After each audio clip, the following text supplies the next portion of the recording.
V bistvu so INR računi namenjeni za dolgoročno varčevanje srednjemu in nižjemu dohodkovnemu razredu. Teva, ki smo dali v zakon, da so to pač naložbe v delnice, obveznice, zakladne menice in tako imenovane ETF sklade, ki kotirajo na borzah. Torej v vse evropske delnice in obveznice bomo lahko vlagali? Ja. Ameriške? Ja, tudi. Amerika je članica OECD-ja.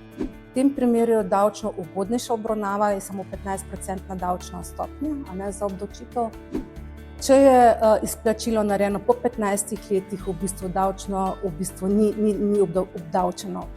Mislim, da je stvar zelo zanimiva, a ne, in si pričakujemo, da bo kar odziv pozitiven. Že zdaj dobivamo zelo pozitivne odzive tako od prebivalstva kot tudi od ponudnikov samih.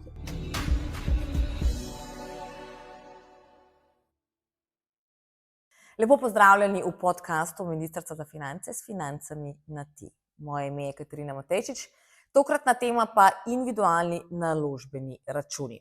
Kaj je to? Koliko jih bomo lahko imeli? Kje jih odpreti? Kdaj? Koliko denarja bomo lahko položili? In pa predvsem, kaj bomo s tem denarjem lahko kupovali? Ter seveda tudi, kakšna bo davčna obravnava. Z mano je Natalija Stošicki z Ministrstva za finance. Lepo pozdravljeni. Lep pozdrav. Najprej, kaj so sploh individualni naložbeni računi? Zdaj so že kar nekako dobili kratico INR-ji. Ja.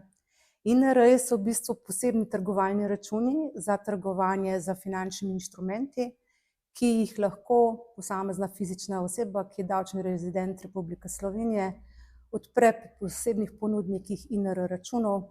Nekje bo to možno spomladi naslednje leto, za namene trgovanja z finančnimi inštrumenti, predvsem s tem spodbujamo varčevanje v finančnih inštrumentih in sicer pod posebnimi davčno ugodnimi in postopki in pogoji.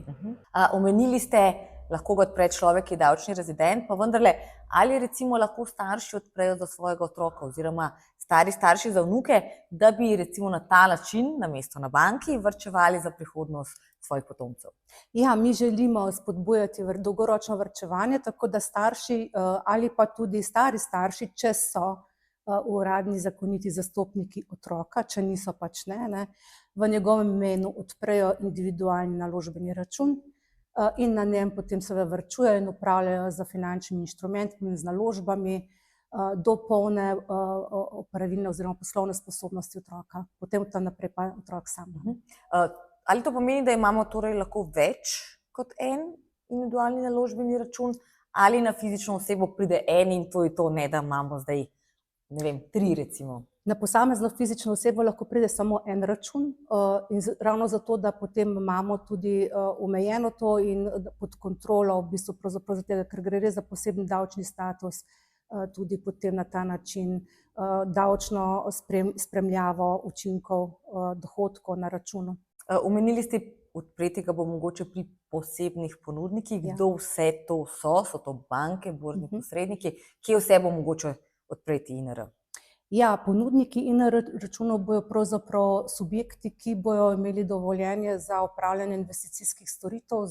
To so običajno družbe za upravljanje, borzno-posredniške družbe in banke, ki imajo dovoljenje za upravljanje investicijskih storitev v Republiki Sloveniji. To praktično pomeni, da so to lahko tudi takšni subjekti, ki so registrirani izven Slovenije, vendar morajo imeti pač dovoljenje za opravljanje storitev v Republiki Sloveniji.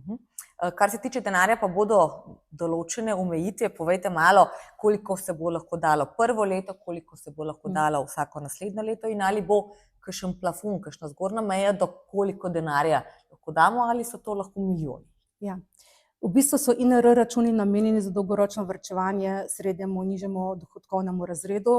V bistvu si želimo izogniti ravno zaradi teh ugodnih davčnih obravnav temu, da bi se izkoristil ta inštrument za neko izogibanje plačevanja davkam za premožnejše. Pravzaprav omejeno je ravno zaradi tega razloga na 150.000 evrov, kjer je lahko plačilo na INR račun. Pri čemer pa seveda sta 2 podračuna, eden je osnovni podračun INR, kjer se varčuje prvo leto, se lahko plača do 20.000 evrov in potem vsako leto 5.000 evrov in pa poseben podračun, v bistvu, ki je namenjen predvsem za varčevanje v naložbah v izdajatelje, ki so iz Republike Slovenije. kjer pa se lahko vsako naslednje leto po plačilu v bistvu plačuje po 5000 evrov. Če greva zdaj, kaj bo sploh mogoče kupiti?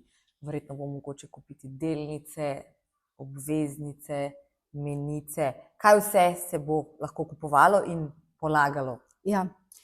Zato, ker smo želeli, da v bistvu so te naložbe res varne naložbe, v bistvu pravzaprav je zahteva, ki smo dali v zakon, da so to pač naložbe v delnice, obveznice, zakladne menice in tako imenovane ETF sklade, ki kotirajo na borzah oziroma na multilateralnih platformah, a ne trgovalnih, v državah članicah EU-ja, EGP-ja in pa OECD-ja.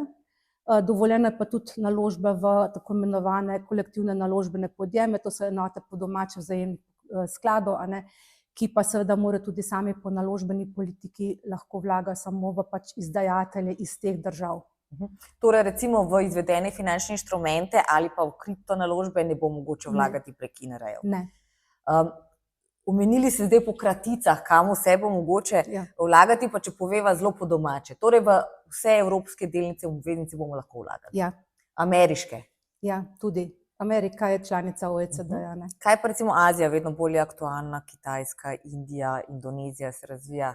To ne sodi zraven? Ja, kot rečeno, če gre za vrednostne papirje, ki kotirajo na borzah OECD članic, da, sicer pa ne. To pomeni, da Afrika verjetno v celoti bolj manj odpade. Omenili ste tudi, da bo to na nek način za spodbudo za neko dolgoročno varčevanje, pa vendarle, čeprav smo zelo navdušeni nad bankami in nad depoziti, kar nekaj Slovencev že ima delnice, obveznice, ljudska obveznica, menice so tudi vsako leto bolj popularne. Se lahko to, kar že imamo, recimo, da imaš delnico Krke ali pa Petrola, lahko to prenese, torej te delnice na INR, ali bo to ostalo tam, kjer je, kjerkoli pač imaš odprt račun, tudi recimo zakladna menica ali pa predvsem ljudska obveznica, zdaj smo imeli dve zdaj, ali bo to ostalo, ali bo mogoče prenesti na ta nov INR? Ne, to ne bo mogoče prenesti, ker pravzaprav, kot rečeno, je omejeno znesek plačil na INR račune, da potem je to tudi seveda davčno obravnavano ugodneje.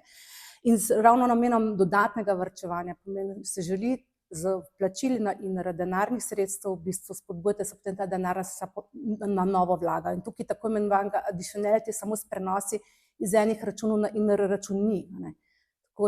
Torej se vlaga denar, ne pa konkretno nek vrednostni papir ali nek inštrument.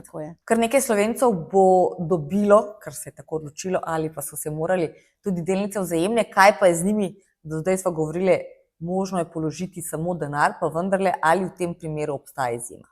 Ja, v tem primeru je izjema, in sicer se delnice Vzajemne lahko prenesejo na INR račun in se to šteje potem kot plačilo na INR račun.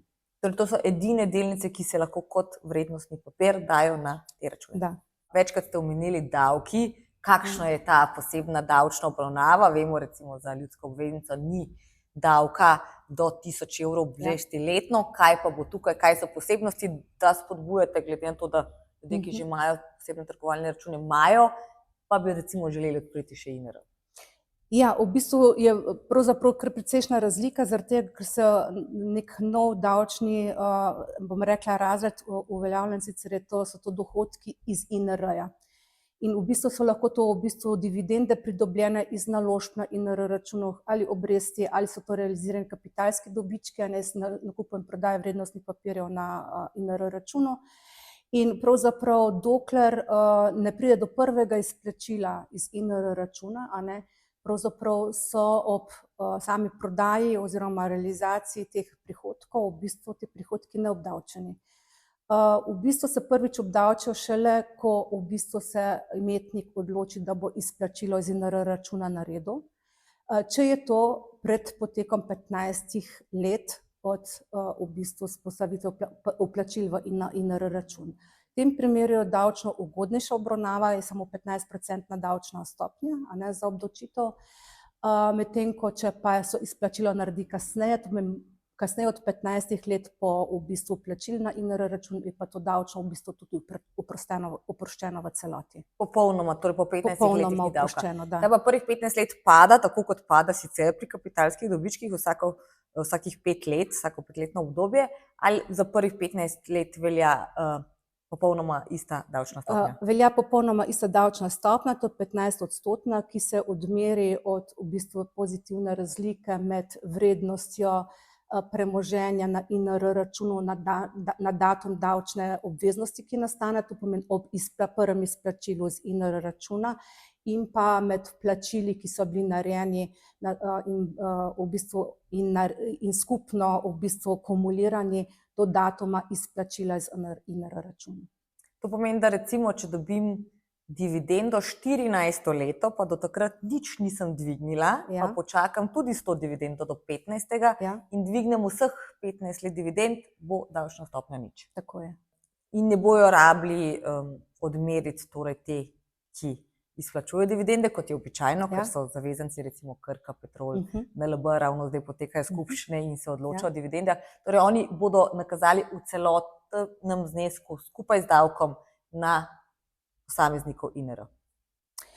V bistvu tako, če je izplačilo narejeno po 15 letih, v bistvu davčno ni obdavčeno. Če se izplačilo z INR računa naredi pred potekom 15 let od prvega vplačila, se seveda naredi obračun osnove za obdavčitev in pa seveda naredi izplačilo davčne obveznosti, s tem, da v bistvu to ne naredi sam zavezanec oziroma imetnik INR računa, ampak to zanj naredi pravzaprav ponudnik INR računa, ki mu pa v bistvu ta davčni odtegljaj naredi iz premoženja na INR računu.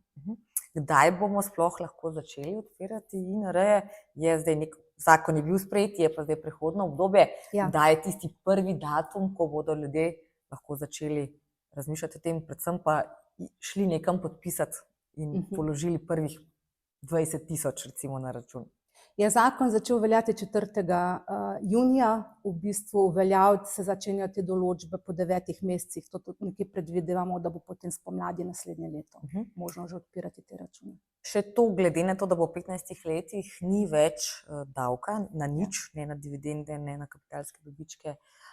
Recimo, da se INR zapre, se ga lahko recimo čez 2 leti ponovno odpre, ali imamo pač en INR in če ga zapreš, je to, kar se tiče tega? V bistvu se INR račun lahko odpre enkrat in se ga takrat pač ima.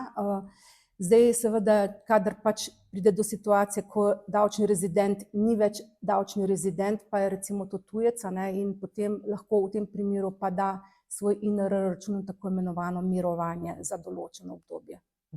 Kaj pa, če ga zapreš, ker si vzel dol ves denar in rečeš, ker verjetno neki stroški kljub temu bodo, podobno kot so zdaj z drugimi trgovalnimi računi. Tako kot je za trgovalne račune predvidevamo, Recimo, da bo v 15 letih vzameš ves denar dol, ga zapreš, ne moreš ponovno novega INR-ja odpreti.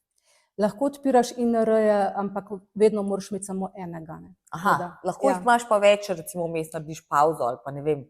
Lahko ga zapreš, lahko izplačaš, plačaš davek, in v tem primeru seveda potem, če se odločiš ponovno odpreti, ga lahko odpreš. Ampak kot rečeno, davčne spodbude so, če imaš odprtega več kot 15 let in ga uporabljaš istega. Edino, kar je pa, kot ste me že tudi vprašali, eno od vprašanj, ki jih mi dobimo, je tudi to, ali imamo lahko več INR računov, kar seveda sem že govorila, da ne. Izjema je pa v primeru, ko recimo posamezna fizična oseba želi spremeniti ponudnika INR računa, v tem primeru odpre INR račun pri drugem ponudniku in v tem vmesnem času lahko 2 INR računa, seveda na prvem, iz katerega prenos želi opraviti, pač takrat ne sme več imeti aktivnosti gor, ampak samo še potem za namene prenosa na nov INR račun pri novem ponudniku. Ampak to je samo neko kratko prehodno obdobje. To je kratko obdobje, tako je. Za konec samo še to, je kakšna ocena, številka, želja, koliko INR odprtih računov do konca prihodnjega leta, rekla so začetek marca, je ta D-Day, recimo 9 mesecev je časa, je kakšna ciljna številka, do kam bi to lahko šlo? Težko ocenimo, ne. Vem, da se že potencialni ponudniki kar pripravljajo na to, da bojo v bistvu naslovili svoje že obstoječe stranke, ki jih imajo, ne, za tem. Mislim, da je stvar zelo zanimiva, a ne, in si pričakujemo, da bo kar odziv pozitiven. Že zdaj dobivamo zelo pozitivne odzive tako od prebivalstva kot tudi od ponudnikov samih. Za številko pa zelo težko rečem. Hvala lepa za tole. Hvala lepa vam.